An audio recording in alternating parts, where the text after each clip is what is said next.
Bonjour tout le monde, merci de m'accueillir parmi vous. C'est un cadeau. On est béni d'être avec vous et dans une église qui n'est pas morte. On voit qu'il y a pas mal d'activités, que ça bouge. Et on est vraiment heureux d'être avec vous. Ok, donc pour ceux qui ne nous connaissent pas, comme ça fait pas longtemps qu'on est parmi vous, donc effectivement on vient de Suisse, avec mon épouse. Oh, est-ce que tu peux juste te lever pour ceux qui ne te connaissent pas? La plus belle femme du monde. Puis on a 3 enfants. Le plus jeune est Noé. Après, on a Anaël au milieu et Joshua qui est l'aîné. On a été pendant 12 ans. Moi, j'ai été pendant 12 ans pasteur d'une église en Suisse, dans les montagnes, à 1000 mètres. Il y a un peu plus de neige qu'ici. Et puis, responsable pendant presque 20 ans d'une rencontre de jeunesse qui s'appelle la rencontre de jeunesse, où il y a 3000 jeunes. Et puis impliqué dans le ministère Samuel suisse, qui sont les formations prophétiques en Suisse et en France, avec André Debenet, qui sera là la semaine prochaine, qui est le fondateur. Et puis très impliqué aussi dans notre famille d'églises, c'était des églises apostoliques en Suisse romande. J'ai été très impliqué au niveau de la fédération, dans les rapprochements d'églises, dans des œuvres aussi inter-églises, etc., au niveau de la nation. Et voilà que Dieu nous a appelés à vivre une année sabbatique à la fin de notre temps de ministère au Locle. Et donc, prendre ce temps-là en famille. On est parti au Canada, aux États-Unis. Et puis, on a fini par passer par un petit endroit qui s'appelle Toulouse. Je ne sais pas si vous connaissez. Une toute petite ville qui ne se développe pas beaucoup. Et puis après, on a passé un peu plus loin jusqu'à La Réunion. Là, c'est un peu plus loin. On a pris l'avion quand même pour y aller, quelques semaines avant de rentrer. Et durant cette année sabbatique, on a découvert beaucoup de choses dans les églises qu'on a visitées, sur nous-mêmes, sur notre famille, sur Dieu. Mais on ne savait pas du tout où c'est qu'on allait aller après. C'était la grosse inconnue. Sauf qu'on avait vraiment à cœur la francophonie et on ne savait pas si ce serait la Suisse ou la France. C'était quand même les 2 nations qui étaient sur notre cœur principalement, bien qu'on nous appelait à rester au Canada, mais il nous semblait que ce n'était pas là que Dieu nous voulait pour l'instant, ou qu'on aurait pu aller à Madagascar où j'étais déjà allé 2 fois. Mais voilà, on a choisi de servir Dieu en France, en répondant à l'appel de Dieu, et plus précisément ici à Toulouse, avec une révélation assez claire de la part de Dieu, que c'était là qu'il nous appelait. Et je vous avais déjà expliqué cela, peut-être pour certains, vous vous souvenez. Mais quand on est rentré de La Réunion, on arrive à l'aéroport à Paris et il y avait un panneau lumineux, c'est un panneau publicitaire qu'il y a dans tous les aéroports. Et c'était notre dernier vol. On avait pris plein de fois l'avion, on avait fait 50 fois les valises en une année, beaucoup bougé. Et c'était la fin. Et là, on arrive et en attendant les valises qui mettaient beaucoup de temps à arriver, il y a ce panneau lumineux publicitaire qui tourne et il y a une pub qui tourne dans 3 ou 4 langues différentes. En gros, sur un panneau rose, c'est marqué « En avant, Toulouse vous attend ». Donc c'était assez clair pour nous que c'était là que Dieu nous appelait, clairement. Mais ça n'a pas été facile. Et c'est un peu le thème que je vais amener aujourd'hui, c'est que quand Dieu nous appelle, ce n'est pas toujours facile. Parfois, je ne sais pas vous, mais on se dit, ah mais Dieu, t'as prophétisé ça pour moi, j'ai reçu des paroles, ou j'ai vu des rêves, ou j'ai des visions, et puis c'est là que tu nous appelles. Oh, c'est génial parce que comme je suis avec Dieu, ça va être tout facile. Est-ce que vous n'êtes pas comme ça des fois à vous dire, ah c'est trop cool parce que Dieu il m'appelle là. Puis moi, j'ai un ami, il est convaincu que Dieu va lui donner de sauver 1 million d'âmes. Bon, j'encourage à commencer déjà d'y faire un peu plus petit déjà, puis déjà d'aller à l'église, ce serait plus facile, mais bon. Parce qu'il est un peu en froid avec l'église. Alors, je trouve que c'est plus compliqué quand tu es tout seul et que tu n'es pas en équipe. Mais bon, ça, c'est une autre histoire. Mais des fois, on est convaincu d'une chose et puis il y en a tout le temps des embûches sur le passage. Alors, on se dit, bon, on va aller là. Puis c'est facile parce que c'est là que Dieu nous appelle. Puis premier combat. Ah, c'est bon, j'ai gagné ce combat-là. C'est facile, il y aura l'étape d'après et puis ça va être tout facile. Encore un combat et encore un. Qui c'est qui connaît ça? Ah, il y en a quand même quelqu'un qui ne connaissent pas ça. Waouh, qui c'est qui...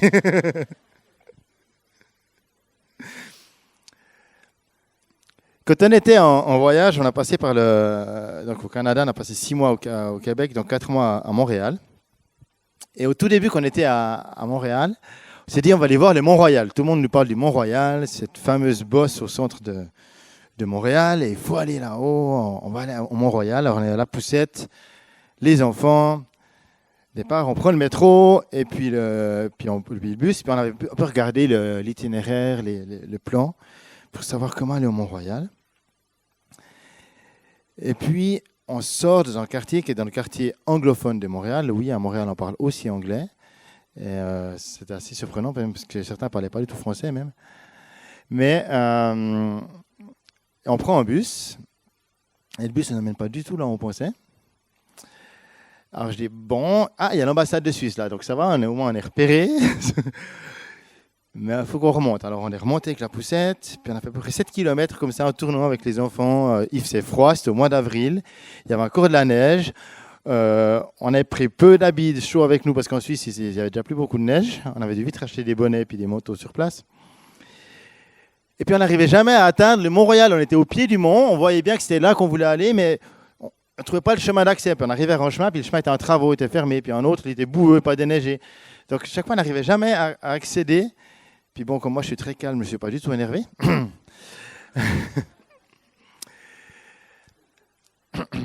Et puis,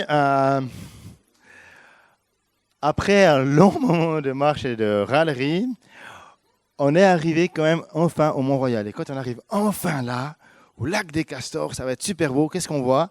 Un lac qui est à moitié gelé, on ne peut plus aller dessus parce que la glace elle est quand même trop fondue. Il y a encore les trucs de la patinoire qu'il y avait avant, mais ce n'est plus une patinoire.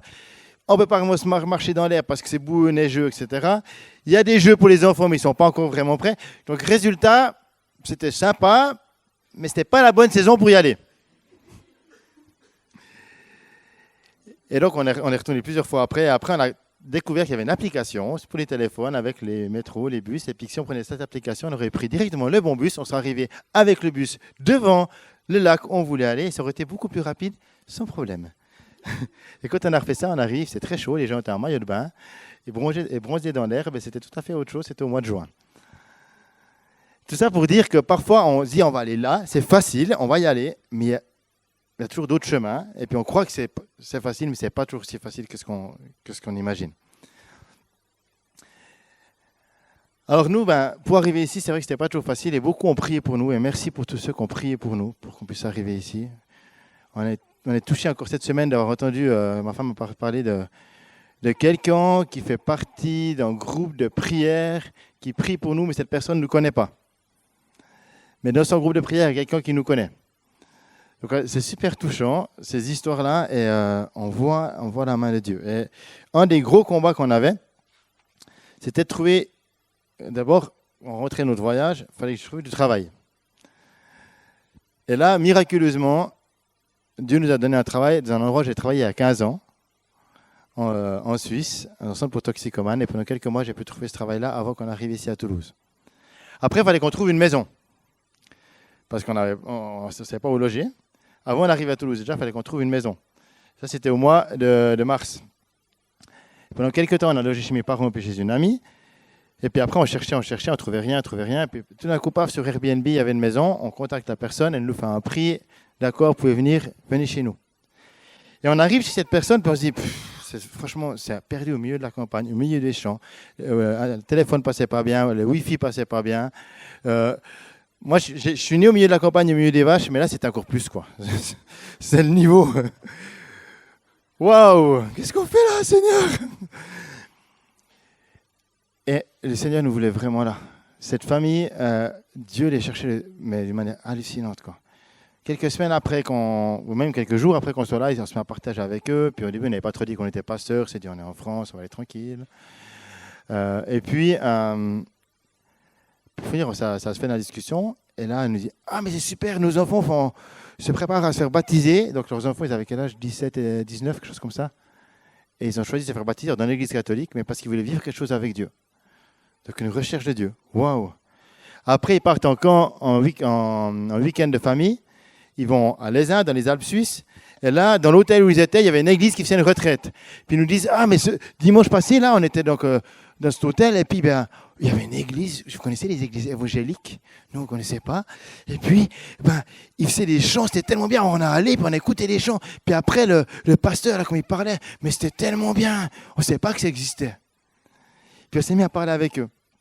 Et puis, quelques temps après, leur fils faisait une fête avec un anniversaire d'un copain. Puis c'est une fête, il y a plein d'alcool qui coule. Et puis voilà, une bonne fête de campagne. Comme j'ai eu connu avant d'être chrétien, je vous promets, je ne raconte pas mon histoire, mais bref. Et voilà qu'il perd son téléphone. En fait, ce n'est pas le sien, c'est celui de sa sœur qu'elle lui avait prêté. Et donc, le matin, la maman nous envoie un texto. Elle nous dit, ouais, vous qui êtes pasteur, vous ne connaissez pas quelqu'un qui fait le secret ou qui a le don pour retrouver les objets perdus? Et oui, on connaît quelqu'un. Il s'appelle Jésus. Alors la réponse c'est oui, on connaît quelqu'un. Et après, je dis, bon, j'ai des amis prophètes, alors je vais vite leur écrire un texto, puis s'il peut prier pour savoir, vous dire qu'est-ce truc. Puis on se dit, ouais, c'est dimanche, il y a le culte, tout. Ce dimanche-là, exceptionnellement, on n'allait pas à l'église. Bon, je ne vais pas les déranger. Puis si on priait, nous, hein, ce serait quand même plus facile. Alors, on s'est mis à prier, et Aude voit ce téléphone qui était caché derrière, entre un mur et un meuble. Et puis moi, je le vois tomber derrière un bar. Les deux, on voyait presque la même chose, mais sans s'être dit tout de suite, quoi. Je me dis, mais c'est bizarre en même temps, est-ce que c'est vraiment ça? Puis moi, la première chose, c'est, ouais, il s'est fait voler son téléphone, en fait. C'est pas qu'il l'a perdu, c'est logique. Hein. C'était une fête, il y a de l'alcool, quelqu'un lui l'a volé.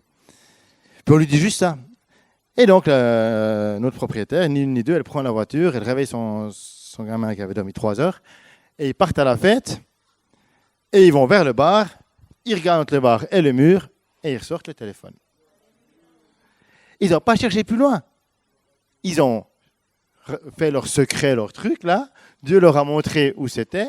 C'est là, c'est là. Et nous, en tant que chrétiens, franchement, moi, j'étais le premier à douter. J'ai eu cette pensée-là. Mais bon, est-ce que vraiment... Voilà. Et il y a quelques semaines encore, quand on était arrivé ici à Toulouse, voilà, que sur Facebook, il y a le mec, elle avait perdu son chien, qu'on aime beaucoup.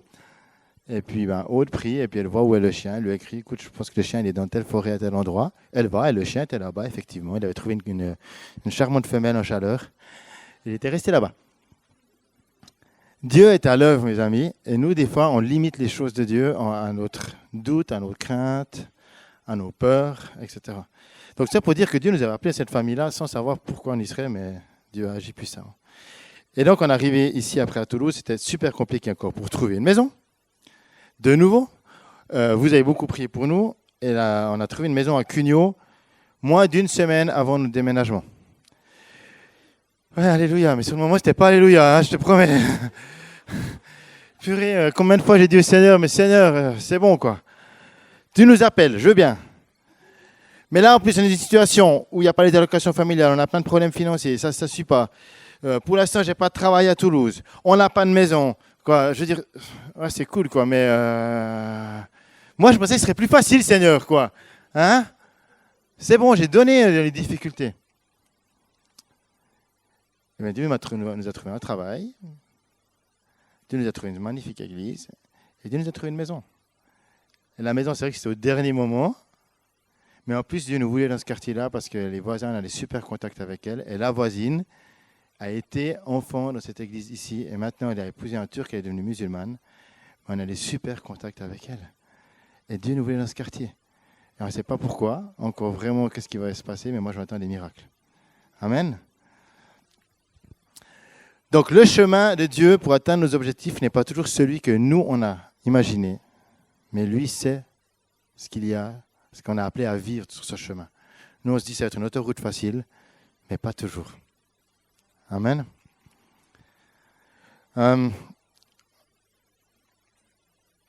Juste un exemple dans la Bible qui est intéressant avant que je prenne le texte que je voulais quand même prendre aujourd'hui. C'est l'histoire de Noé. Noé, il a cette révélation de Dieu qui lui dit construis une arche. Puis pas un petit bateau gonflable. Non, c'est quand même assez méga arche, quoi. Hein, c'est plus gros que les Boeing, quoi. Je veux dire, c'est ou que les Airbus, pardon. C'est mieux, hein. Quand même, hein. Mais sauf qu'il n'y a pas d'eau. Est-ce que ça vous arrive des fois d'avoir une pensée, Dieu m'a dit, puis tu fais un truc complètement fou, puis tout le monde te prend pour un fou? Mais Noé, vous savez, ça veut dire son nom, qu'est-ce que ça veut dire? repos. Ben, je sais pas, moi, quand je m'appelle repos, puis que Dieu me dit, tu vas travailler pendant des années à un truc alors qu'il n'y a pas d'eau, je me dis, ça vient pas de Dieu, quoi. Parce que moi, mon nom, ma destinée, c'est me reposer, c'est pas de travailler pour un truc où il n'y a pas d'eau. Est-ce que vous n'êtes pas des fois comme ça à dire, non, mais attends, ça vient pas de Dieu, parce que moi, ma destinée, elle est écrite, je m'appelle David, je suis aimé de Dieu, donc moi, je suis bien aimé, je me repose, puis Dieu m'aime. Ouais, hein, voilà. Ou je m'appelle Noé, alors là, c'est encore mieux. Mais il a obéi. Il a obéi, malgré l'opposition, malgré les rires des gens, et il a sauvé sa famille, mais la destinée du monde. Et il a permis à Dieu de manifester sa gloire puissamment pour racheter ce monde, grâce à son obéissance. Donc parlons des difficultés qu'on peut avoir des fois dans nos vies et des tempêtes dans nos vies. Dans nos vies, bien souvent, il y a des tempêtes et on est appelé à accueillir le règne de Dieu dans ces tempêtes. Et il y a 2 tempêtes que Jésus a traversées avec ses disciples qui sont bien connues et j'aimerais rapidement qu'on puisse voir cela. On va aller dans Matthieu 8 au verset 28. Je pense que ça va s'afficher normalement à l'écran. Mais avant qu'on lise cela, Matthieu verset 18, pardon. Jésus vient de prêcher devant une foule immense sur la montagne. C'est son fameux sermon sur la montagne, qui est la base, une des grandes bases pour la vie de disciple. Si vous voulez avoir des bases pour une vie chrétienne, relisez le sermon sur la montagne. Puis, il descend de la montagne. La foule suit Jésus. Et là encore, il guérit un lépreux, il guérit le serviteur d'un centurion, il chasse beaucoup d'esprits, il y a des guérisons dans la belle-mère de Pierre. C'est la gloire. C'est juste extraordinaire ce qui se passe. Et quand on est dans un moment de gloire comme ça, extraordinaire, eh bien, on a tous envie de suivre Jésus, non? Est-ce que c'est déjà arrivé d'être dans des conférences où il y a plein de guérisons, où il y a plein de miracles, on est tous couchés par terre parce qu'il y a la présence de Dieu, la gloire qui est là, genre France en feu. Et puis vous êtes tous, vous dites, ah, mais je veux rester là, je veux pas. Puis là, on est prêt à tout faire pour suivre Jésus. Puis Jésus, lui, qu'est-ce qu'il dit? Il donne l'ordre de passer de l'autre côté du lac. Le texte nous dit qu'un spécialiste de la loi s'approche et lui dit, « Maître, je te suivrai partout où tu iras. » Mais Jésus lui répondit, « Les renards ont des tanières et les oiseaux du ciel ont des nids, mais le Fils de l'homme n'a pas un endroit où il puisse reposer sa tête. » Puis après, un autre qui est parmi les disciples lui dit, « Seigneur, permets-moi d'aller d'abord enterrer mon Père. » Mais Jésus lui répondit, « Suis-moi et laisse les morts enterrer leurs morts. » Il est plein d'amour, Jésus. Hein? Sympa, hein? C'est genre, ton père, il est mort, là, mais... Alors bon, il y a plusieurs explications, dont une explication, c'est que les enterrements prenaient beaucoup de temps, et puis que certainement Jésus disait, bon, tu as autre chose à faire que de passer des jours, voire des semaines, à dire au revoir. Mais ce que j'aimerais dire juste avec ce début-là, c'est que suivre Jésus est un renoncement. Un renoncement à notre confort, à nos habitudes. Franchement, ça n'a pas été facile pour nous, et je pense pour vous aussi. Il y a plein de moments dans vos vies, ce n'est pas facile de renoncer pour suivre Jésus. De renoncer à notre famille, à notre confort, à nos amitiés, à nos relations, pour suivre Jésus. Et Jésus, en plus, il donne l'ordre, allons de l'autre bord. Puis, la suite du texte nous dit, il monta dans la barque et ses disciples le suivirent. Soudain, il s'éleva sur le lac une si grande tempête que la barque était recouverte par des vagues. Et lui, il dormait. Les disciples s'approchèrent et le réveillèrent en disant, « Seigneur, sauve-nous, nous allons mourir. » Et il leur dit, « Pourquoi êtes-vous si craintifs, hommes de peu de foi ?» Alors il se leva, menaça le vent du lac et il y eut un grand calme. Ces hommes furent très étonnés et dirent, « Quel genre d'homme est-ce? Même les vents et la mer lui obéissent. » Tu es dans la tempête, tu es dans une difficulté, alors que Jésus t'a dit, allons de l'autre bord. Jésus dit, on va là-bas, mais il y a la tempête. Et en plus, toi, qu'est-ce qu'il fait Jésus? Il dort. Non, franchement, quoi, c'est sympa, quoi. Nous, là, c'était un peu la même chose. Super, tu nous appelles à aller à Toulouse, mais là, tu dors, quoi. On n'a pas de maison, on n'a pas les sécurités. On fait comment, quoi? Pour les étudiants qui viennent avec son venus à Melchisedec, je pense qu'il y en a plusieurs qui ont dû se dire aussi, mais Dieu, tu dors là, On vient à Toulouse, ok, on vient Melki, mais là aussi, le logement, c'est compliqué. Puis, peut-être les finances, ou peut-être ma famille ne veut pas que je parte. Ou... Jésus dort.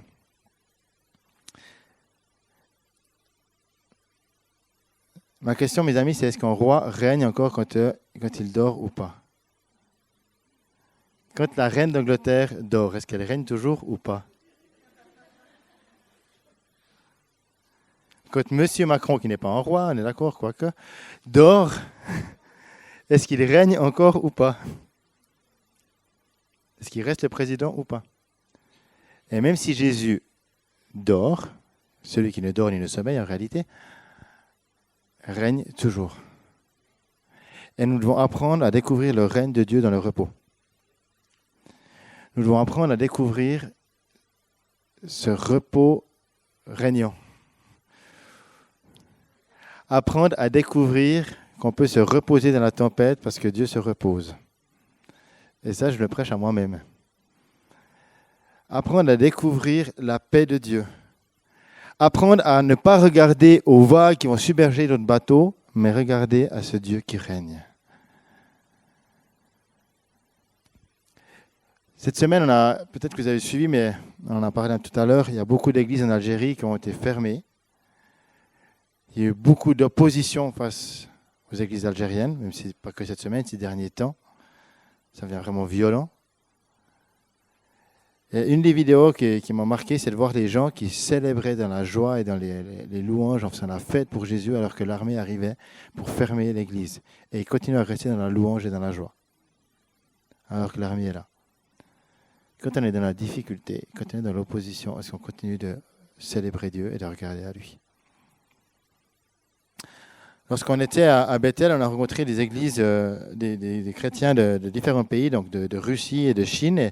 Et entre autres, on a pu entendre le témoignage d'un couple de pasteurs de Shanghai. Ils ont une église de 3000 membres. Sauf que c'est interdit d'avoir des rencontres de plus de, je crois, 100 personnes.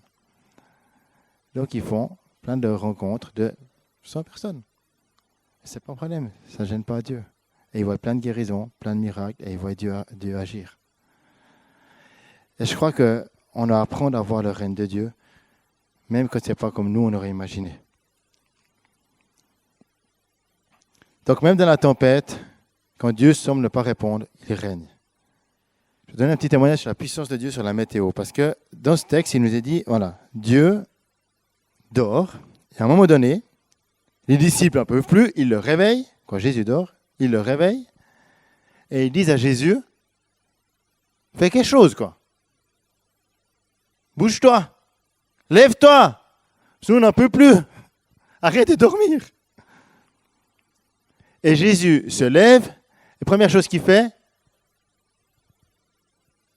il rabroue les disciples, hommes de peu de foi.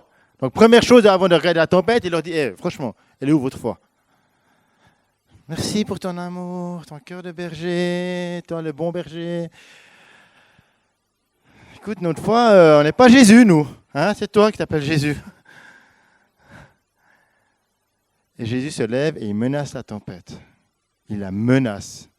Il ne lui parle pas avec plein d'amour, là, il la menace.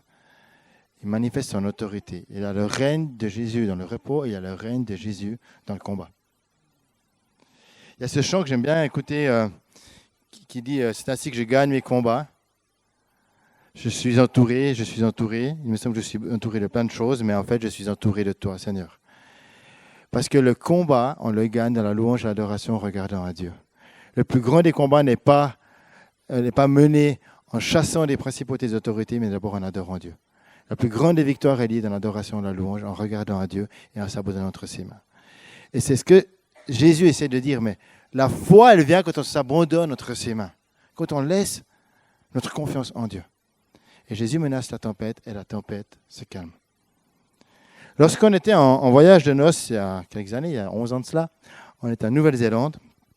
Et voilà, tout le monde a dit, la Nouvelle-Zélande, ça va être magnifique, en plus cette saison. Sauf qu'il ne faisait que de pleuvoir et pleuvoir et pleuvoir et pleuvoir. On voulait aller voir un glacier, on n'a pas vu le glacier, on ne voyait pas à 20 mètres. On descend au bord de la mer, il pleuvait. Et dans l'hôtel où on était, il y avait un petit bungalow et il y avait un jacuzzi. Alors, de jeunes amoureux comme on était, on profite un petit moment en amoureux dans le jacuzzi. Et là, on se met à adorer Dieu et à avoir un temps de louange, mais hallucinant, dans les bulles chaudes. C'est pas mal. Et on vit un temps d'adoration, de louange avec Dieu, juste vraiment, vraiment fort. C'est comme un temps de ciel ouvert. Juste super bon, on adore Dieu, ça nous fait du bien. On ressort de là, on traverse pour aller dans le bâtiment où on logeait, et il pleuvait plus. Ciel super ensoleillé, et on voit le gérant du centre qui était là dehors, puis qui dit, mais qu'est-ce qui s'est passé? J'ai jamais vu ça. Ils annonçaient la pluie pendant des jours et des jours, puis là, il n'y a plus aucun nuage. Ils sont où les nuages? On n'avait pas chassé la tempête, on n'avait pas fait pris autorité, on avait juste adoré Dieu. Et Dieu a manifesté sa gloire. Et Dieu aime faire ça. Dieu aime faire ça. Amen. Donc il y a plein de tempêtes dans nos vies. Il y a plein de tempêtes aujourd'hui sur la nation. Il y en a qui pour braver la tempête, ils mettent des gilets jaunes. Il y en a pour braver la tempête, ils brandissent le Brexit. Il y en a d'autres pour braver la tempête, ils disent que les finances, ça va bien aller, sauf que ça ne va pas aller, etc., etc. Mais celui qui va vaincre la tempête, c'est Jésus. Amen. On va passer juste à une autre tempête qu'ont vécu les disciples, et après on arrivera gentiment à la fin. On va aller dans Matthieu 14. De nouveau, il y a une grande foule qui est présente. Jésus guérit de nombreux infirmes. Et le soir venu, il ne sait pas quoi faire de cette foule-là, alors il faut bien faire quelque chose de toute cette foule qui est encore là. Puis les disciples disent, il faut quand même qu'on puisse les nourrir, alors il faut trouver un truc. Alors, les disciples disent, renvoie la foule, mais Jésus dit, non, on ne va pas les renvoyer, on va les nourrir. Oui, mais on a 3 fois rien, on a un tout petit peu de pain, un tout petit peu de poisson. Qu'est-ce qu'on va faire avec ça? Et c'est la première multiplication des pains. Jésus nourrit 5000 personnes, sans compter les femmes et les enfants. Donc un peu plus.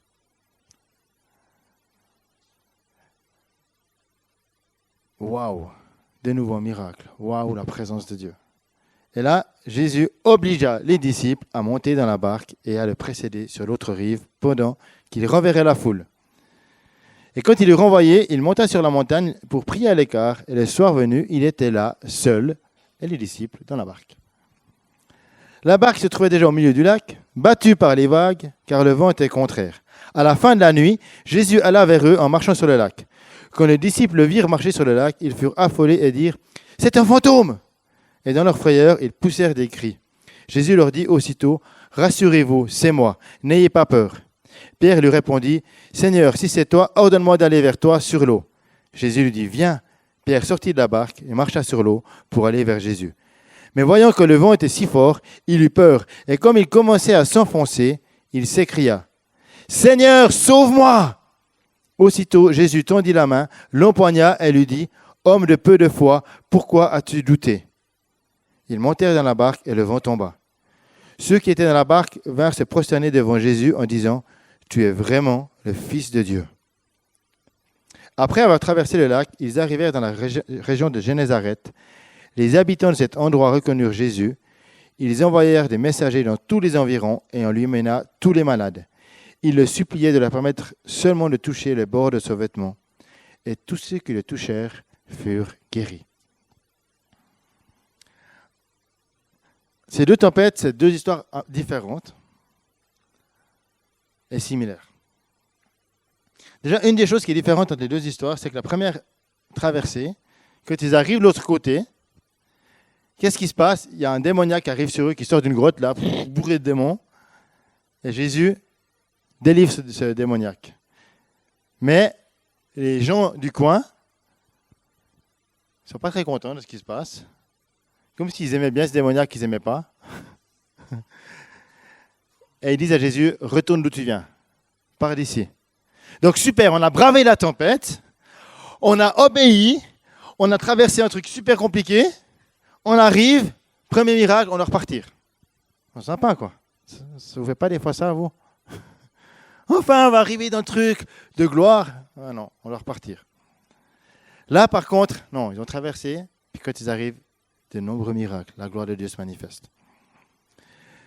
Mais dans cette histoire, Jésus n'est pas dans la barque. Jésus lui prie à l'écart. Et il laisse ses disciples traverser.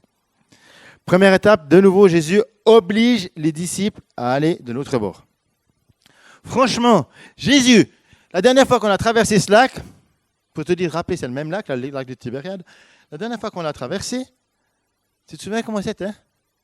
Tu es sûr que tu veux qu'on retraverse? Parce qu'on le connaît là, ce lac. Hein. C'est bon, c'est pas les eaux calmes, c'est pas la ramée. Celui-là, on le connaît. Et en plus, nous avons tout seuls, tu vas les prier sur la montagne. On aimerait bien les prier avec toi, nous. Je sais pas, tu te débrouilles un truc, on est transporté en esprit, on se retrouve de l'autre côté, pas de souci, mais ou tu fais un pont, je sais pas. Non, Jésus les oblige et ils obéissent. Ils n'ont pas revendiqué, ils n'ont pas cherché une excuse, ils sont allés dedans. Et puis, la tempête arrive. Parmi nous, il y a toujours l'histoire de tempête. Il y a ceux qui ont déjà traversé la tempête, ceux qui sont dans la tempête et ceux qui vont vers la tempête. Mais il y a toujours l'histoire de tempête dans nos vies. Et il y en aura encore. Mais au milieu de cette tempête, quelque chose est arrivé qui a bouleversé complètement les disciples. Dans ces eaux tumultueuses et agitées, Jésus marche et vient à leur rencontre. Et souvent, on imagine Jésus qui marche sur une eau bien plate, bien lisse, toute belle. Mais c'est des vagues, c'est une eau tumultueuse, c'est la tempête, le bateau est malmené. Mais Jésus marche à leur rencontre et vient à leur rencontre. Parce qu'il est plus fort que la tempête. Il ne regarde pas à ce qui est déstabilisant. Et puis, qu'est-ce que dit Jésus? Il va dire, ne craignez point. Parce qu'il croit que c'est un fantôme. Est-ce que vous n'avez pas des fois peur quand Jésus manifeste sa présence? Quand Jésus manifeste sa gloire? Quand tout d'un coup quelque chose d'anormal se passe? Est-ce qu'on n'a pas des fois peur de ce qui se passe? On n'est pas des fois dans la crainte. En tout cas, là, c'était la réalité des disciples. Puis Pierre, là, qu'est-ce qu'il dit? Ok, si vraiment c'est toi, bah dis-moi quand je vais venir vers toi. Et Jésus dit ce simple mot qu'il nous redit aujourd'hui à son Église. Viens.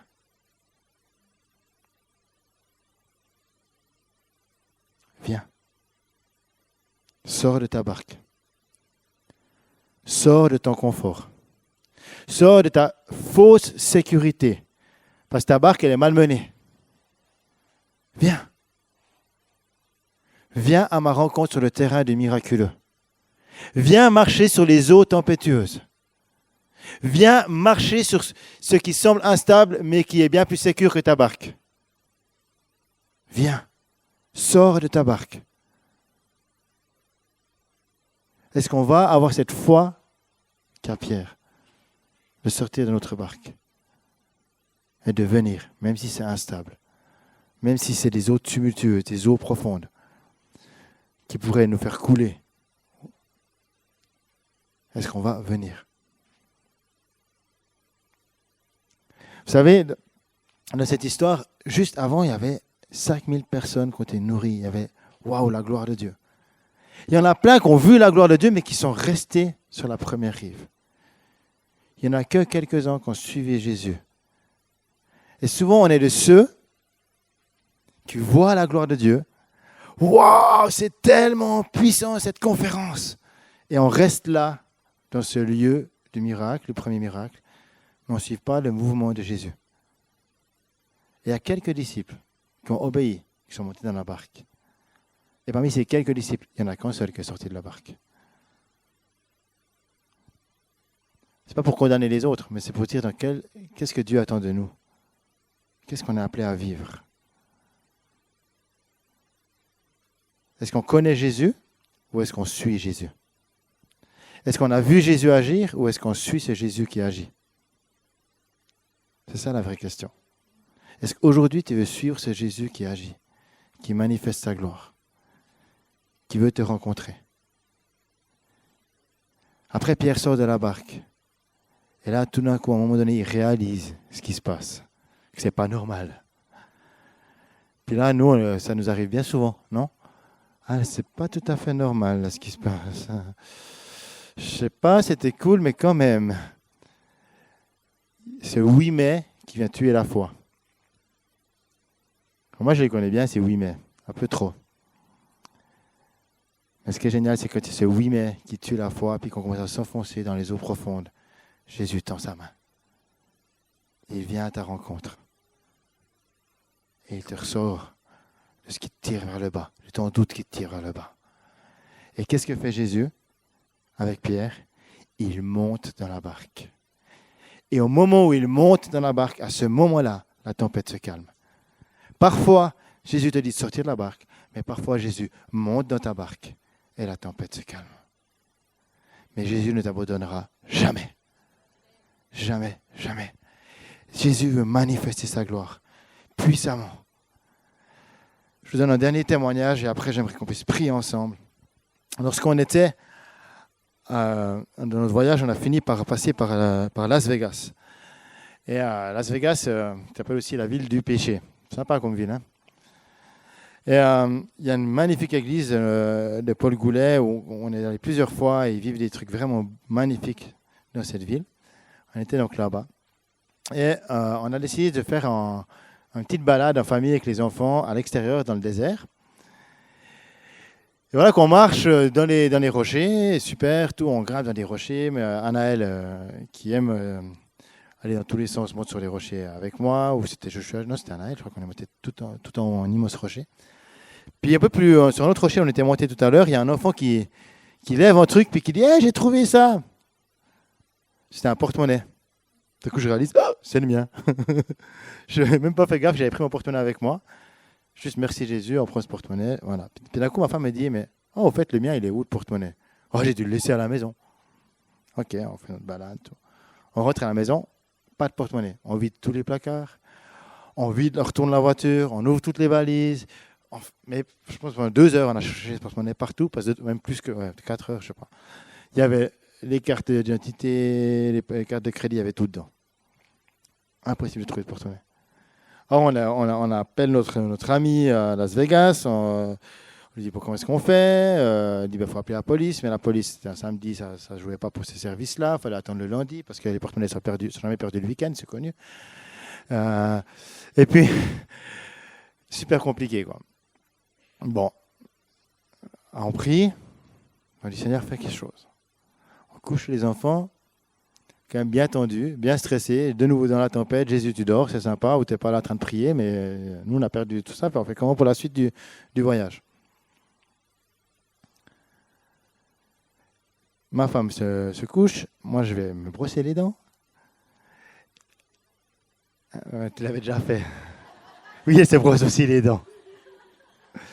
C'était le bon jour de la semaine. Et au moment où j'arrive dans notre chambre, qu'on avait aussi tout fouillé, tout retourné, etc., je vois ma merveilleuse épouse couchée dans le lit et au milieu du lit, sur le drap, notre porte-monnaie qui était posé là. Je vous promets, j'étais blanc. C'est là, ce porte-monnaie. Ces porte-monnaie-là, vert et jaune, donc très visible, des couleurs très visibles que vous ne pouvez pas ne pas voir avant. J'étais blanc, j'étais vrai. Je ne comprends pas là.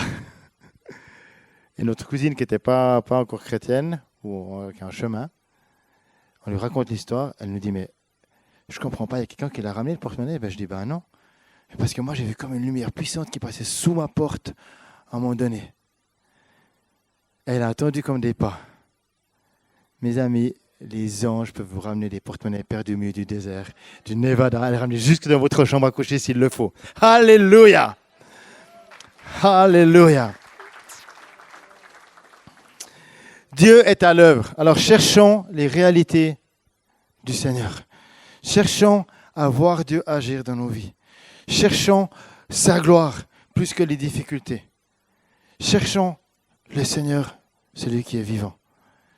C'est lui qui manifeste sa gloire. Cherchons les réalités d'en haut et non celles de cette terre. accrochons-nous au règne de Dieu dans nos vies. Et arrêtons de nous accrocher à notre barque qui est malmenée dans la tempête.